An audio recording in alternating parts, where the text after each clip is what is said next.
Hello everyone and welcome back to the Luca Espresso repair. Here we have this beautiful Pasquini Livia 90 espresso machine.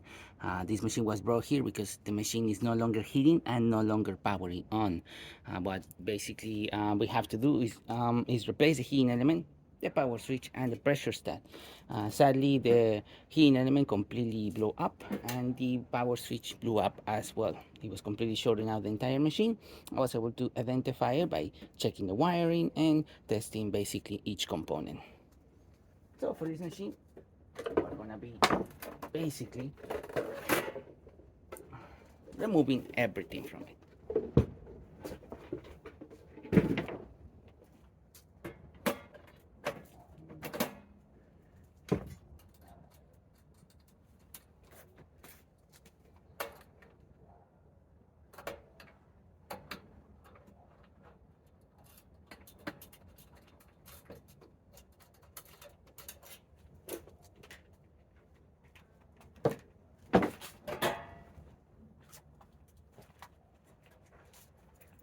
One of the things that I love about the Pasquini Livia 90s is the panels. You basically remove these two screws and then you are in. The whole thing slides out. It only has a couple of grooves where it actually attaches to the case. It locks in position and then the cover is what actually keeps the whole thing sealed and in place. But it's just only those two screws, and then once you remove those, you are inside the machine.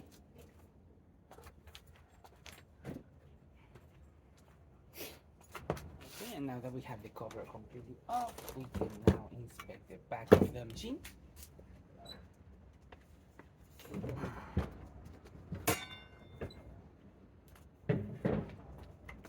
The pressure stat that we're going to be replacing is this one. We're also going to be removing the heating element, the one that is below right there. And after that, we're going to be also replacing the power switch. As you can see right here, had to bypass it in order to test the remaining functions of the machine. Yeah, we're going to have to replace that. And yeah, that's pretty much it what we're going to be doing on this machine. If you would like to see the disassembly of this machine, you can check that video right there. This is where we basically take the whole thing apart, go through every fitting and different places as well. For this video, we're just going to got it right here, and I will show you once the machine has the new pressure stat, the new heating element, and the new power switch as well. We're gonna be uploading a couple of shorts. Hopefully they're right there on the cards, and so you can see the progress of the repair. All right, so see you guys later.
Okay, and now with the machine just fully assembled, we can now fully test it as well. We have replaced the heating element, this one that you see right here.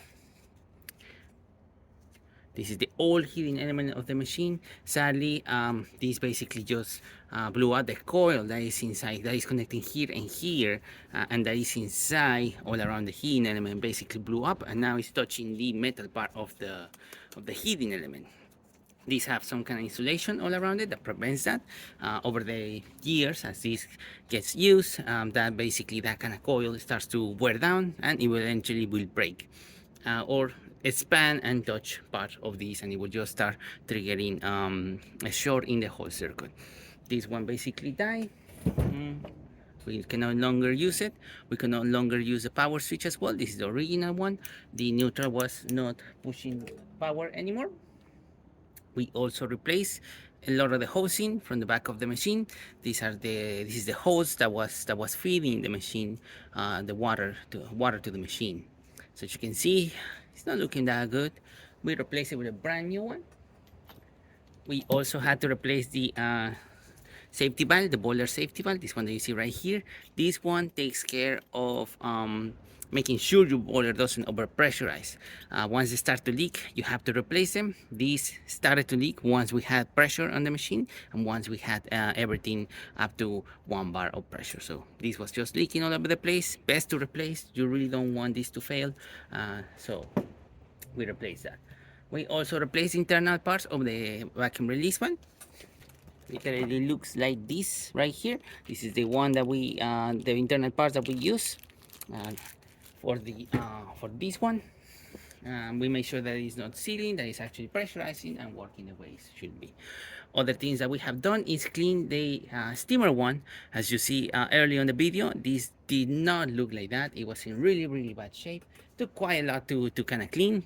So, you know, in order to prevent that, I always say to purge the steamer before and after. So do this, just a couple of seconds, steam your milk, have a little rag, wipe it down, use the steamer. You don't want to have that milk in there building up inside your steamer one. It will get bacteria. It will get bacteria into your milk. It will not taste good. It will just it's just not good to have this in that state. So try to keep it clean, purge before and after, and you should never have any problems with your steamer one. We also had to replace the gasket of the machine. This one basically is no longer a gasket anymore. You can kind of see how it just broke into pieces. So yeah, we had to replace that. We also had to replace the shower screen. This is completely clogged, no worth to even clean at all, so we just replace it straight away. Of course, we replace the gasket for the heating element, otherwise this machine will be leaking like crazy. And we also had to replace the pressure stat. This one takes care of pressurizing your machine.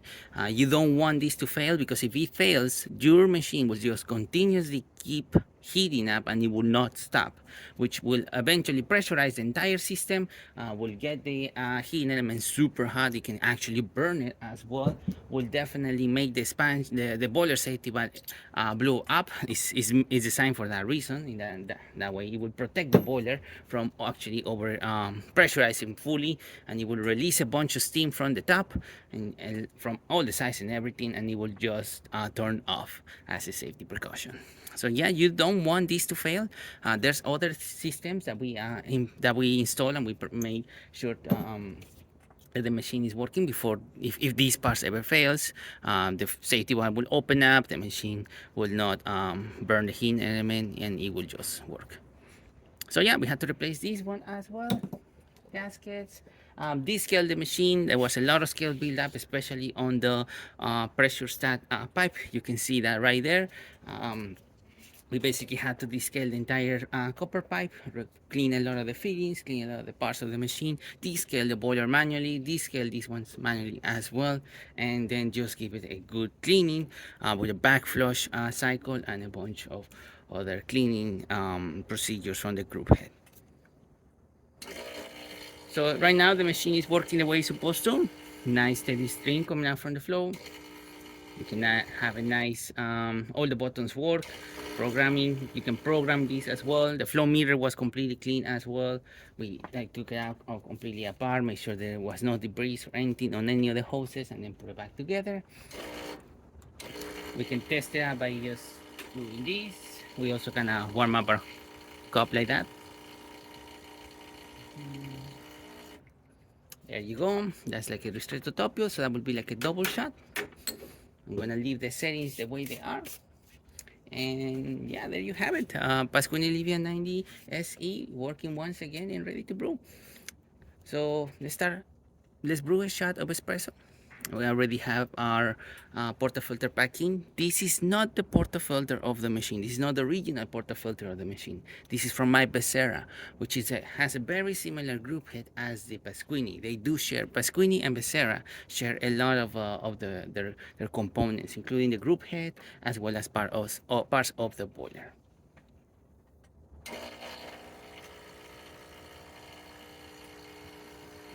Alright, so starting with one shot of espresso, let's test this beautiful machine.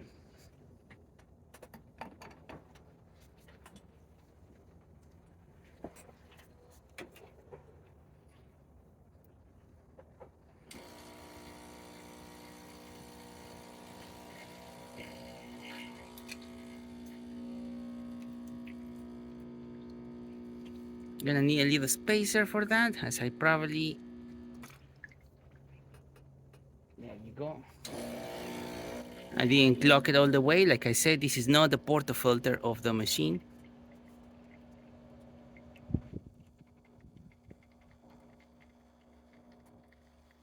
We're using the grind from my ISO Alice Duetto, which is a much finer grind. The machine is able to really pull it out. You can see how it's flowing in from the spouts. Even though early on we had a little explosion of water on the top, we're still having a nice extraction coming out from this machine. That's the only downside of using portafilters that are not designed for the machine or are not from the machine. They develop a very unique wear pattern with the group head, and trying to mix and match, sometimes you have like little splashes of water. Thankfully, we just need to like lock it into position a bit more, and as you can see, there's no water coming out from the top.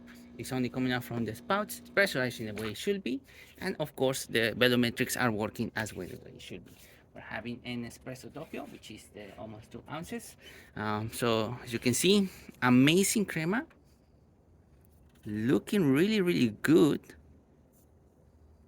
Really good shot of espresso. Steam, as you can see, amazing steam coming out from this machine, completely covering everything. One of the things I love about Pasquini Livia 90s is the capacity of the boiler and the pressure of the steam. As you can see, it looks amazing. Hot water, of course, working the way it should be. Nice and strong. And the boiler filling up the way it should be as well. No leaks coming out from the valves, no leaks coming out from the tips as well, and no leaks coming out from the group head.